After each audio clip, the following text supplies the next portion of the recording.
Hello and welcome to the Anyone Can Play Guitar podcast, which gives you, the listener, a series of hints and pointers on your journey as a musical artist. providing you with interviews from those in the music industry, along with our own experiences. Ben and James shine some light on the many pitfalls and opportunities that being a musician has to offer. Last week I concluded a two-part episode with digital marketing entrepreneur Stacey Kehoe, where we talked specifics on marketing content, covering creating, scheduling, repurposing, hashtagging, and then the importance of using analytics. This week we meet up with Gus and Wilson of Winchop, a fantastic two-piece band from the USA, to talk about how they got started in music, writing musicals, duos versus a full band, and forging a partnership. Welcome to episode 38 with me, James, and him, Ben! Right. Yeah. Bit of pizzazz there. Pizzazz. Yeah. How are you today? I'm very good, thank you. I know... Heat wave. Whoa. I know other stuff that you don't know about the football. It's a great thing. Yes, I'm catching up. Mm-hmm. And I've yet to fully get caught up. Yes. Yes, a heat wave is going to go on for another week and a bit, apparently. A full week of sunshine. Yeah. This is June 2018, if anyone who's listening in the future. Newcastle upon Tyne. No, the UK upon Tyne. And The UK the UK upon Tyne. Everyone's getting a heat wave, apparently. Wow. Londinium's going to be very warm. Yes, well. We're not there, so it's all right. Yeah.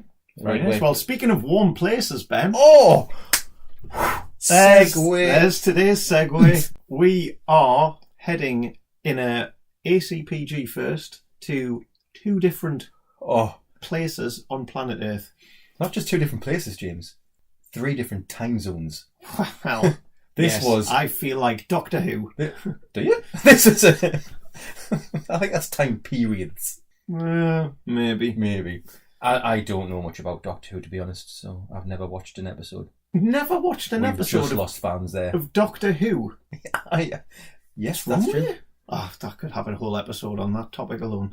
What's wrong with me or Doctor Who? What's wrong with Ben? / Doctor Who. I mean, people would get a lot from that because they're like, what's wrong with Ben? What shall we not do? Getting back on topic. So, yes, so where are we then, We James? are with Winchop. Yes. And friends of the podcast who we've met through the podcast. Yes, indeed. And there's a lot of interesting things about them. Most notably, which is one of the main reasons we wanted to get them on the show, is that they're a two-piece band. Two-piece, yeah. Who are located geographically in different parts of the world. They are 3 hours and about 3,000 miles away from each other, currently.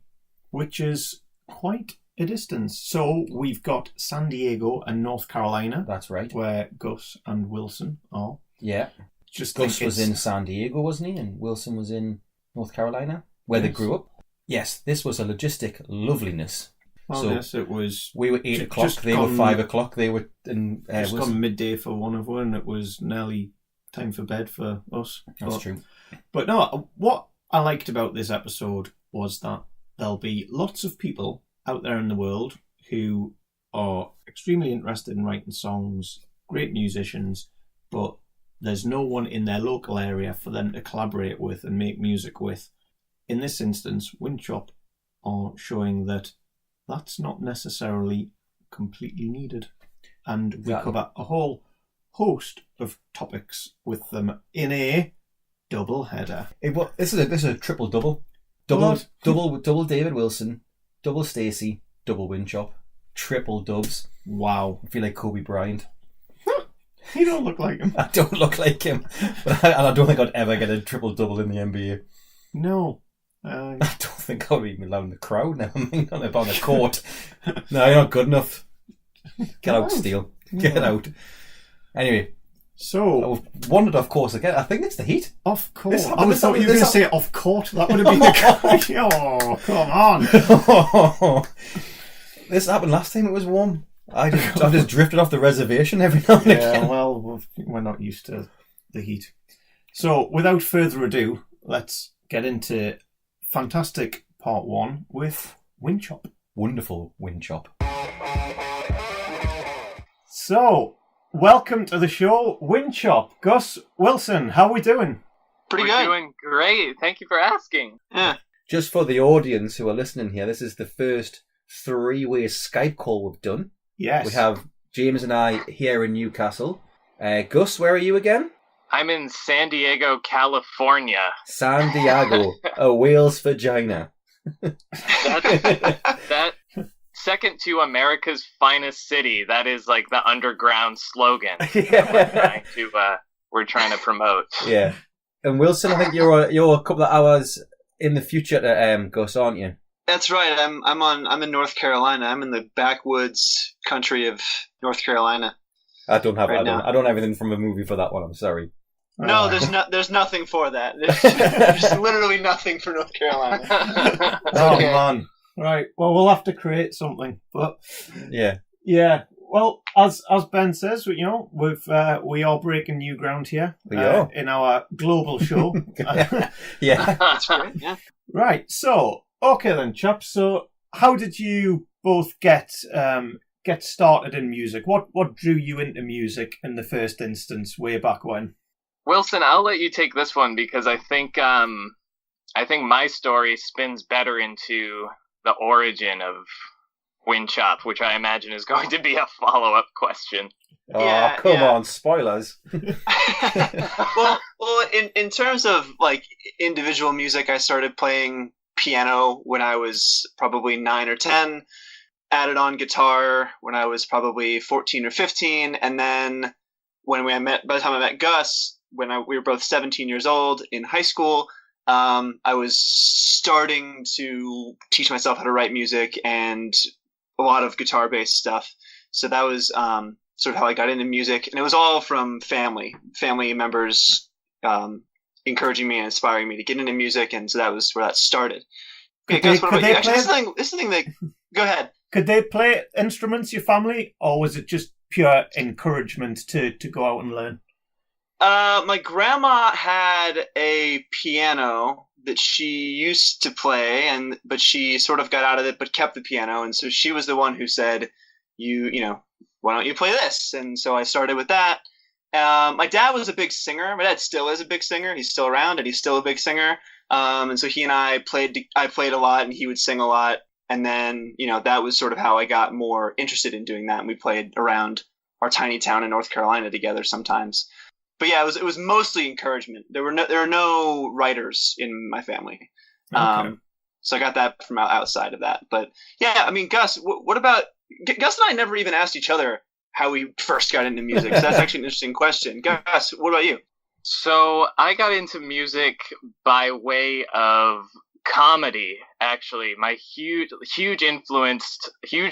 influenced by Tim Minchin, Bo Burnham, Weird Al Yankovic. I actually started opposite of Wilson. I started writing parody lyrics of songs. I had no musical ability. I just had a very high-level understanding of how words rhymed. Right. And I would just say, okay, I'm going to parody the Backstreet Boys and write a song about RuneScape. If you guys know what that is. But eventually that snowballed into, I want to start writing original music, and it turned into original comedy music. And I didn't, my parents were very hands-off, so it was kind of me writing music, just piano and vocals. And then how I started getting more confident in music is I said, okay, let me see if I can sell these albums of 7 songs a piece for $5 to my classmates. These 7th grade comedy songs, and I sold about 200 of them. I made $1,000 nice. Off of That's pretty impressive. These comedy CDs.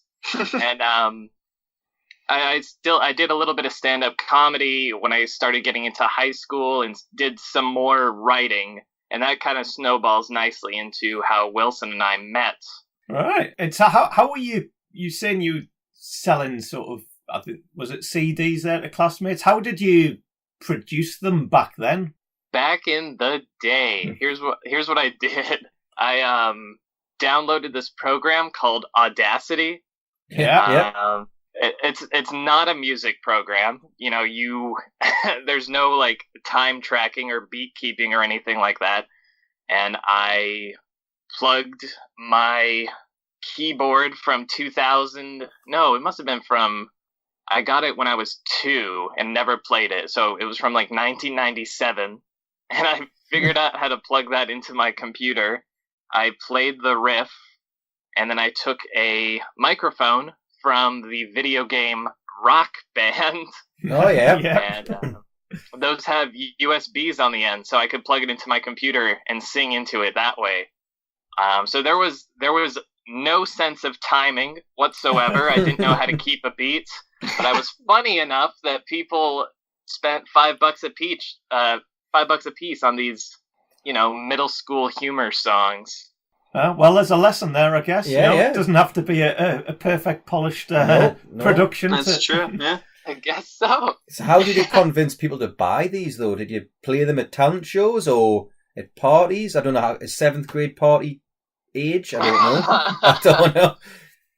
Turning up on Mountain Dew. And, so I had kind of established myself as, we did extra credit videos for science class, and that kind of skyrocketed me to middle school fame, was these like dumb little videos I did that were comedic, I suppose. All right. And people said, all right, we know he's funny. I'm going to give him my parents' money for exchange of his CDs. But then when I did get to high school, we had a open mic night. It was called Coffee House. And I played some songs there, and people went wild. That really gave me a lot of air cover to sell CDs in high school and eventually turn that into a much larger project, which is kind of the origin before the origin of Winchop that we can talk about. Okay. Yeah, so as you've already mentioned, the next obvious question is, how did Winchop start? But was there any, besides the comedy CDs, any other bands you were in with other people? I mean, you might not have had this conversation, but other bands with other people before Winchop came about, or was this literally first band? Well, on my end, I was like, because I went to school here in a school where there were probably 100 kids in my class, and there was no music program or theater program. So when I started to get into music, I was, definitely looking for people to play with, but there was nobody around. So I guess the answer is no. There was no opportunity. I had a mentor, sort of mentor guy who taught me how to record music, and he and I would play together, but he was like 70 years old. Okay. So I would hang out with this old dude, and he would teach me how to record music and teach me how to. He would let me play a couple songs at his shows every now and then if I went, but he was always playing like lounge covers of Eagles songs at a fine dining restaurant. Like it wasn't like the band scene, because there wasn't really a band scene here.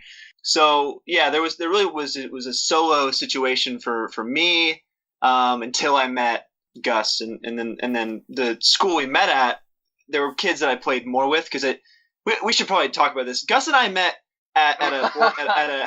we met at a boarding school. So the boarding school was just for this last 2 years of your high school career. So we were both 17, and there was a lot of music and creativity going on there, and that's where Gus and I met. But I played with a couple people there that were not Gus, but it didn't last, Mm-hmm. Yeah. So on my end, I was never in any bands. I could not keep time. I still have difficulty keeping time. But I think I tried in my freshman year of high school to get an a cappella group together. And it was me, my brother, and then 2 other 14-year-old boys running around. We had no idea what music theory was. We were not good at all. We didn't know how to harmonize. We all just sang the melody. It was just 4 boys running around singing a song, and then sometimes Devin would beatbox, and that you could consider that a band, I suppose. Yeah. Well, yeah. Why not? It's something. Did you have a name? That's all right. Did you have a name? Group. The name. Oh man, the name was Altos No Fingers. Okay. Well, it's definitely a band if it's got a name. I guess so. That's yeah. That's good, right? That's a good name. It's a good name. It's a great name. I think Wilson also went to Camp Jam. I don't know if Oh, yeah, because it's too embarrassing. No, I just forget that happened. I spent a couple summers before meeting Gus. There's this camp in the United States that goes all in a bunch of different states. It's like a touring camp that you go to it for a week, and you're put into bands with a bunch of other kids you've never met before, and you have to decide on, learn, and then perform one song at the end of the week. But it's great for like getting into the mode of just really like hardcore working on a song with a bunch of people and musical collaboration, even if it didn't. And so a lot of times it didn't work out, and a lot of times bands were complete disasters because they're all a bunch of 14-year-old, 15-year-olds who think they're rock stars, which they are. They want to be rock stars, and it was a great time, and that actually helped raise stage presence for me and like helped me as a performer mostly. Yeah, that was that. I totally forgot that happened. Thanks for bringing that up, Gus. That was a cool time. Yeah, I got you. Oh, that's interesting. We've spoke to quite a few people. Yeah. In the very beginnings of their careers, if you like, whether it's when they've been sort of 15, 16 or even later, where they've had places they've gone to where they've just come together and created lots of mini bands on a regular basis. And like you're saying there, sometimes they just completely fall flat on their face and come to nothing, whereas other times they spurn these great bands. The Future Heads over here in the UK was a great example of that. So yeah, it seems to be something that a lot of people take a lot of real value out of, that ability to just get together with different people and create music. But I also think if it's if you're saying there's not much of a scene where you were, Wilson, then that kind of creates a scene, even if it's for a week or 2 weeks. It kind of like-minded individuals that you didn't actually know existed that might just be 3 miles down the road. It's a pretty cool thing, really. Yeah. They come out of the woodwork and stuff. You're absolutely right. Yeah. Okay, well, on to forming Winchop, I think. Now. Who knew this question was going to happen? Yeah. So, man, I forgot how lengthy our pasts were, Wilson. Yeah. how at what length we can talk about them. So I'll try and keep this short unless there's follow-up questions. But in high school, in this boarding school, it was for it was a specialization school for science and mathematics, and Wilson and I have since defected from that path and pursued music and theater and all that kind of stuff. And the Book of Mormon had just come out, big musical over here in the US. Yeah. And I went to see it 2 weeks ago. It was brilliant. Oh yeah, how was it? Was it awesome? It was beyond awesome. It's the greatest piece of art I've ever seen with my own eyes. It was amazing. It is so good. Yeah. I listen to the soundtrack all the time. It's very, very good. Yeah. Sorry, anyway, I cut you off. No worries. No, it deserves praise. It deserves that kind of high level praise. So it had come out while I was at the boarding school, and I said I want to do something like that. So I spent the next 18 months writing and producing a full blown 2-hour stage musical. I held casting auditions and everything, and then about 9 months after I had started writing it, Wilson came in to the school. He's a year behind me. Wilson came to the school, and I think, what was the first question I asked him? I was also his resident advisor, his RA, so I had to go around and meet all the new people, and I think the first thing I said to him was, "Hey Wilson, welcome to boarding school. Do you want to be in my musical?"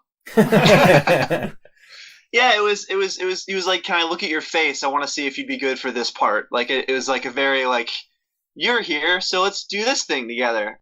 The very, very, very first time I ever met him, because Gus, he was writing this musical, and it was sort of he was sort of going rogue with the school. So there was an established theater program that was partially run by the students, and they already produced 3 theater shows a year. One of which was always a Shakespeare, and one of which was always a musical. And so that was already a thing, but Gus was sort of more or less at odds with the people who were in charge of that. And so he sort of went rogue and wrote this thing, and it became an opportunity for him to cast people who usually don't get the opportunities to perform in these sort of things. People who aren't the typical theater kids. People who, they wanted a chance to shine, but they knew that they didn't even bother auditioning for the normal shows because they didn't think they would get into it. Okay. And so Gus sort of targeted that as an opportunity to make an underdog production. And so the first time I ever met him, it was straight collaboration from there. And it didn't stop until, it was over, and we had one show, and it was really good, and people loved it. And that was really the start of Gus and me, or Gus and I collaborating a lot together musically. Right. That kind of answers one of my follow-up questions, but go on, James. No, go for it. Well, one of my questions was, why a duo? But I think you've answered that because you have this connection of creativity. Obviously, Gus, with your musical, you probably came across a myriad of people you could have worked with, but obviously a duo must just fit better with the two. I don't know if that is still a valid question. Was there ever a point where a third person could have joined and created a trio, or a fourth or a fifth? Wow, that's an interesting question. I have never thought about that before. Here's how it shook out on my side, and Wilson can give his answer to this as well.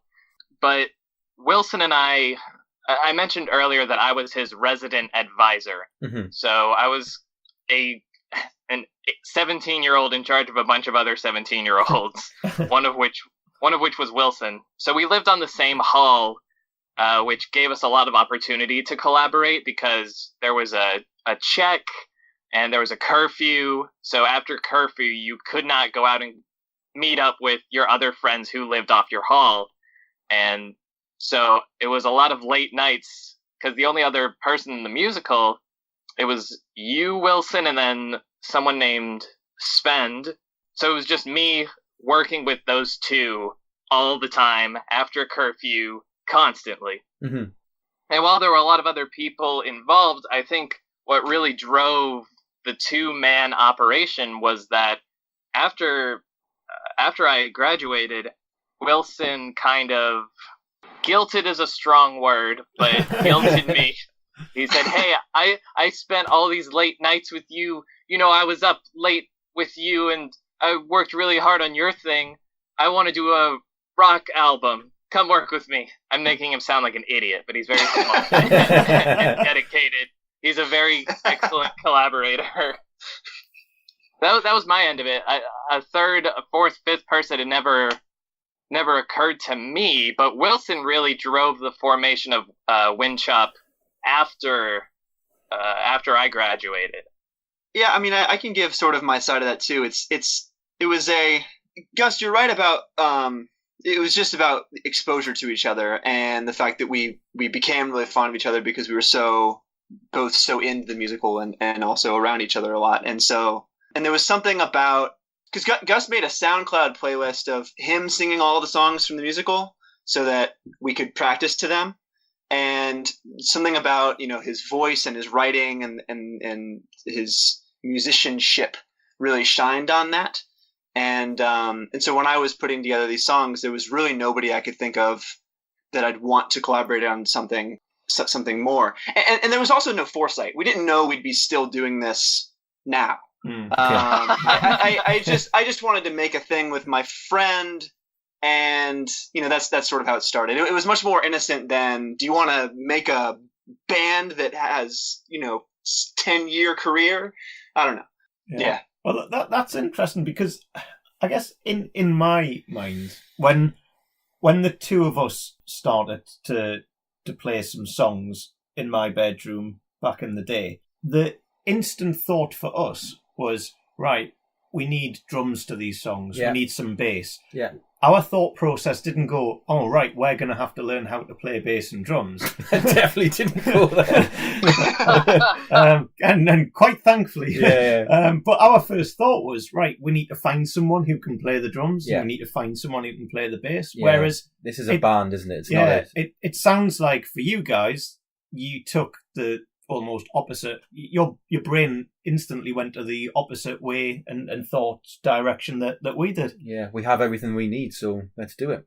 Yeah, I mean that's a good point because and that might just be because we're so selfish or egotistical that we wouldn't want anybody else to ruin our vision or whatever. That, I mean, you can read it that way, but I don't know. It's a really interesting point. It never even occurred to us to actually find people who are actually trained in instruments that we just sort of made up as we went along. I'll stop you there. Yeah, Robin and Simon were never trained in their instruments.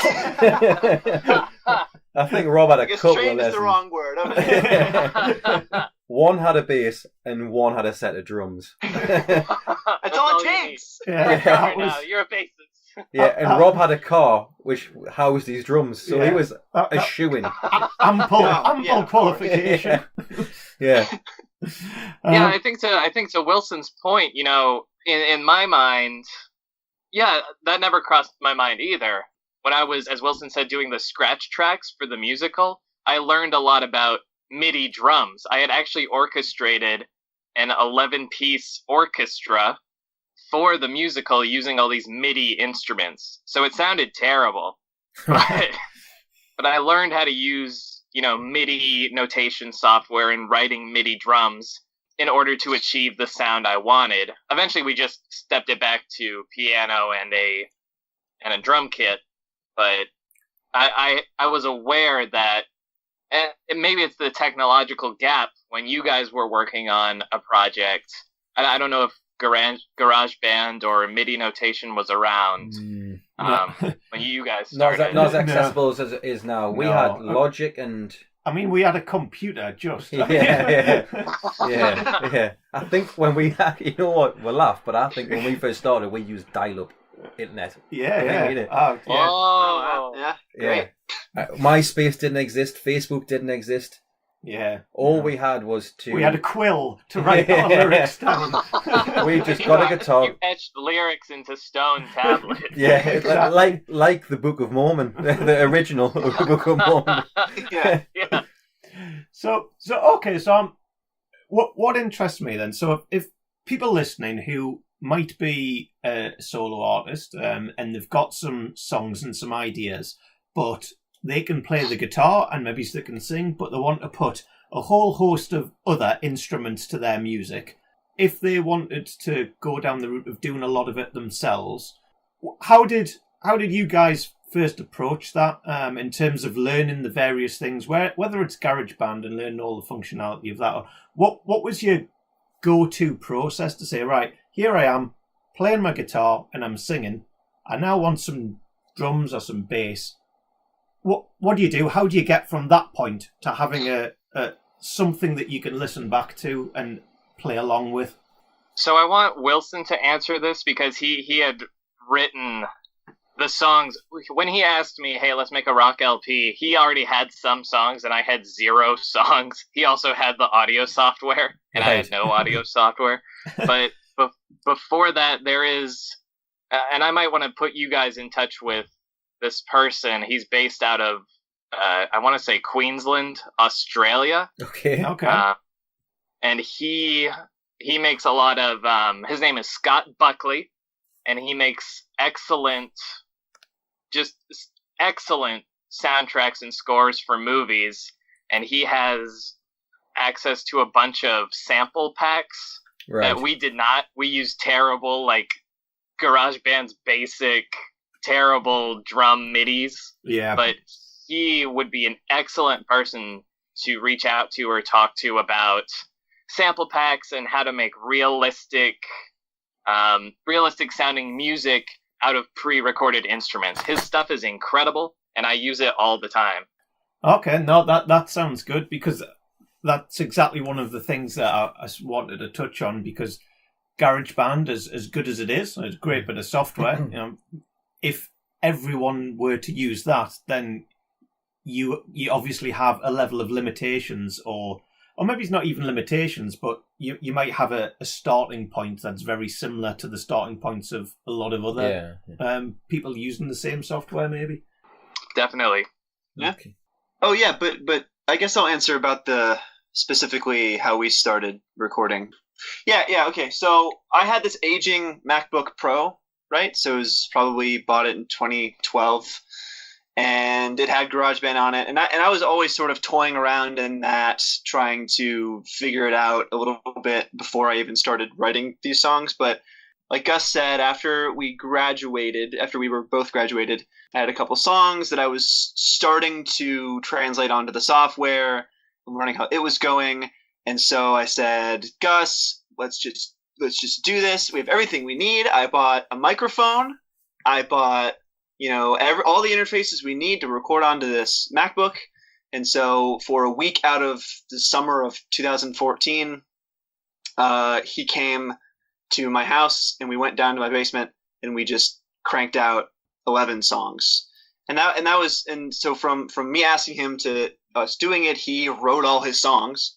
And and including finishing them on the bus on the way to my house. So there was not a lot of like drafting necessarily of this is what the album looks like now. Let's morph it into there was not really a lot of planning on that part. It was just here are all these things. Let's vomit them onto a piece of software and then teach ourselves sort of how to edit them and mix and master them. So we did all of that. And Gus took lead on a lot of that stuff, on a lot of the editing stuff, and I took lead on the actual in-house recording. I would set up more recording. Okay. How many instruments did you have plugged into the MacBook?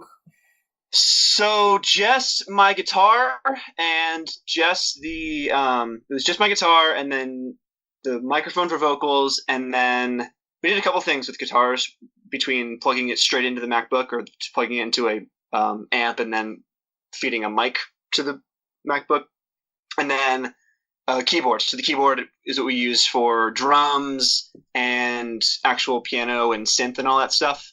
And then we did a couple things with bass. I had a really, really crappy $100 bass guitar that I tried, but what we ended up doing was I played all the bass riffs on my guitar, and then we just pitched it down like an octave. Yeah.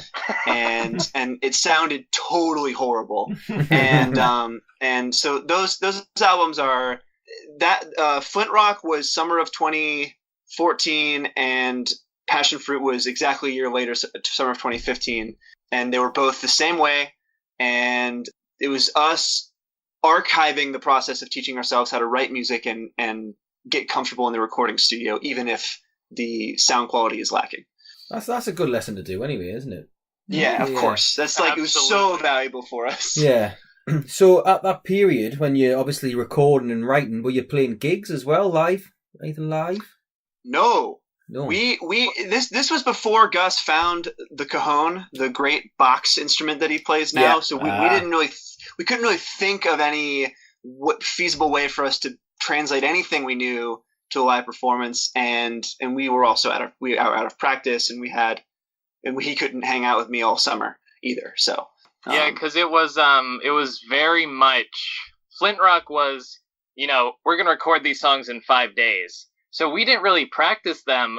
I don't think we've ever practiced a lot of music playing live simultaneously besides the Whiskey covers, which I'm sure we'll get to. Mm-hmm. But it was a lot of, okay, Wilson, you're going to play this guitar part, and then I'm going to record the piano part after that. And it was a lot of working that way, not a lot of homogeneous structure to it.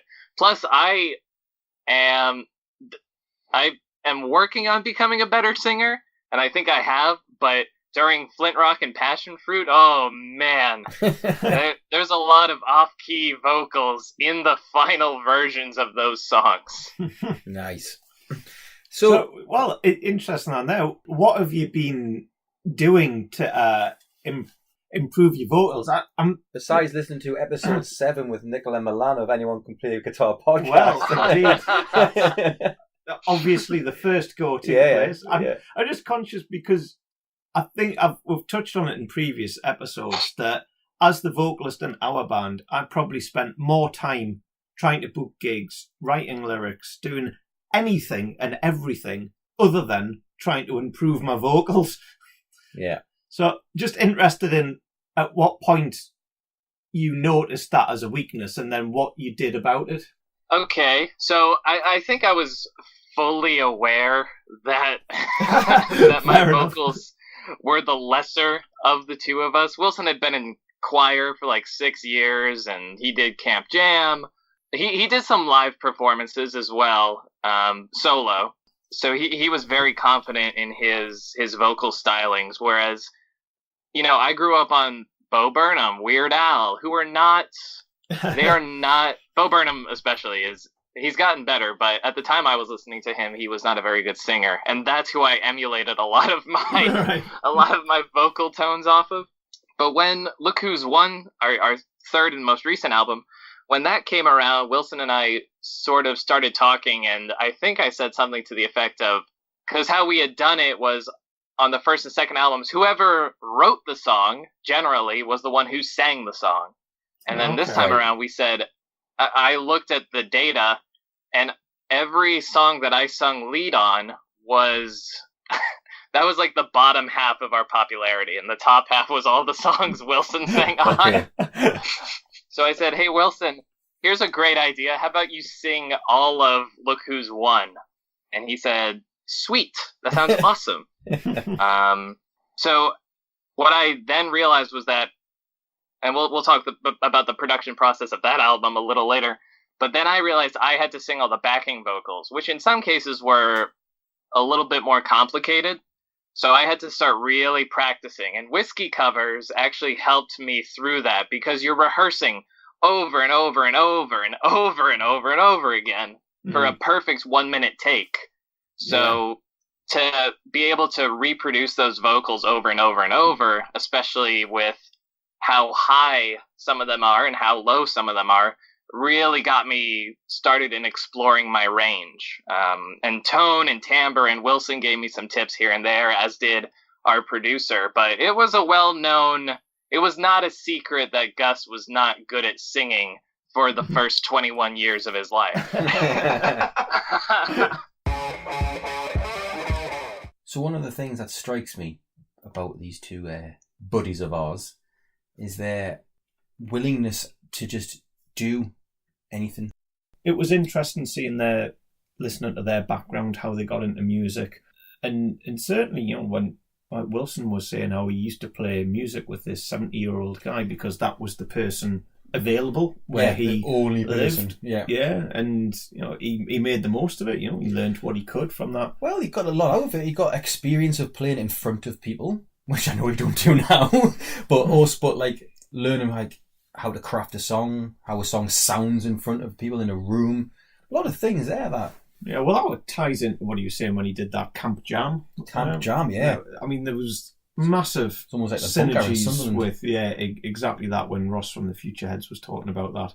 I think, certainly from what we've discovered when we've been talking to various people on the podcast, having or getting yourself into a position where you can go and create mini bands, whether it's for 1 week, like Wilson was talking about, in an organised thing like Camp Jam, or whether it's a regular Saturday thing in a warehouse somewhere, or whatever the scenario might be. Just there's definitely value in just playing and in working together with new, different people. Totally, and I know Jamie McCready also mentioned it.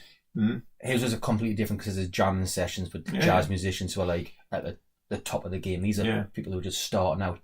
All valid. It's just a case of putting yourself in a new situation, almost like a excitingly frightening situation as well. And you know what? It's becoming easier and easier to find these. People still want to make like-minded music. People. Yeah, totally. I mean, I was looking at one posting on. There's a Facebook group, or many of them, but one of the DIY musician ones. Someone had posted something saying, "I'm thinking of doing a project. I'm looking for others who want to collaborate. I'm after like vocals, bass, etc." And within 6 hours, he had someone who was like, "I'll do bass." Someone else, "I'll do vocals." Someone else doing, "I'll do synth." Someone else was, "I'll do recording and editing." I'll do and within 6 hours, this guy already had names in the frame to do all these component parts. And now these people will be dotted around all over the place. They won't be geographically in the same place. So Winchop are showing that it's, you can operate as a band, as an act, when you're not located in the same place. And whether it's a Facebook or whether it's any of the other sort of platforms, finding those people to start that collaboration with is becoming easier and easier. A shout out and something for the show notes, James. Bandmix.com. Right. Basically, it's like the best way I can describe it. It's a dating app for bands. Oh, I'm a bass player in your area. I like long walks on the beach. They don't put that bit in, but it's essentially what you just said about the DIY artist who wants to. It might be. It could be any part of wherever. Just trying to find who you want to have some interest with. Because when we first started, it was posters in a practice room. Yeah, jumping around a bit, but one of the things that I liked in terms of what Gus was saying is that when they were recording the latest album, he was like, I looked at some of the data, you know me. I love a bit of data. Mm-hmm. But he was like, well, you know what? Most of our popular songs from the first two albums, Wilson sings on them. Guess what would be a great idea? Yeah. Wilson sings all of the third one himself. But again, it's knowing your strengths and weaknesses. It is, yeah. And looking at the raw data, like I say, it doesn't lie. It tells you what the crack is. And it could be, whether it's, right, that person sings on that. It could be, right, all the songs where I've got a really long guitar solo, people either love it or hate it, for example. Or whatever the situation is with a particular... They like us because of X. Yeah, look at your most popular songs and figure out, right, what is it about those that's maybe different to the rest of our songs? Can we do more of that type of stuff because people like it? Fairly straightforward, but I like that. It just takes a little time. Some people think, no, we'll book another gig, we'll do this, blah, blah. Yeah, just that. Sit back. Let's just work this out a little bit. Yeah. Whiskey covers we talked about as well. Now I love whiskey covers. Hey. I should have mentioned this at the start, but I'm going to mention it now because we're getting towards the end of the first episode. I do like this band, and we've met them through the podcast. I don't know whether we found them or they found us. Just on Instagram, which we'll get onto in the next episode. I genuinely do like this band, who I never knew existed before we started this. No, totally. Whiskey covers is one of the reasons why. Well, one of the things that I love about them is they're always looking for different ways of doing what they do. And part of that's born out of the necessity to do things differently because they're located in different places. And it was like, right, well, it came by chance. Wilson recorded himself once doing one Beatles song, I think. It was a Beatles song, yeah. And it was like, oh, right, actually, that wasn't bad, quite like that. Oh, we can do little snippets. And then it just developed into something like, right, people like these. Let's get into the rhythm. Let's bring some consistency in what we were talking to Stacey about. Yeah. Right, so once a week, here we go, bang, there it is. And then they're pulling it forward. And the level that they go to sort of have themselves in sync, and it's clever. It's impressive and it's different. So you get to learn more about the two of them, but you're also listening to a song that you probably are familiar with, and it's just a good thing. I like it. Yeah, it's also developing, as you just said, their story of who they are, indeed, and their capabilities. I mean, Gus was saying the amount of practice that he does to get good at doing the various covers. It's improving his range, tone, in terms of his vocals that he knew he needed to work on.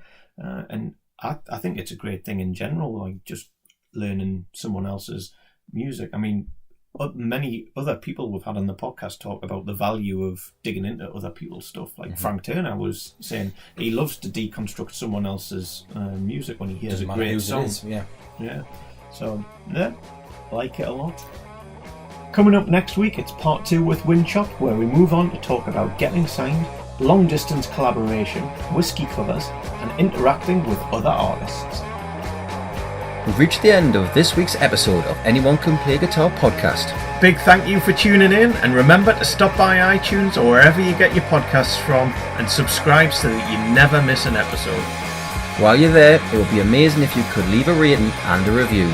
All the show notes can be found at www.acpgmusic.com, and if you want to get in touch, Email us your questions, any feedback and any suggestions to info@acpgmusic.com.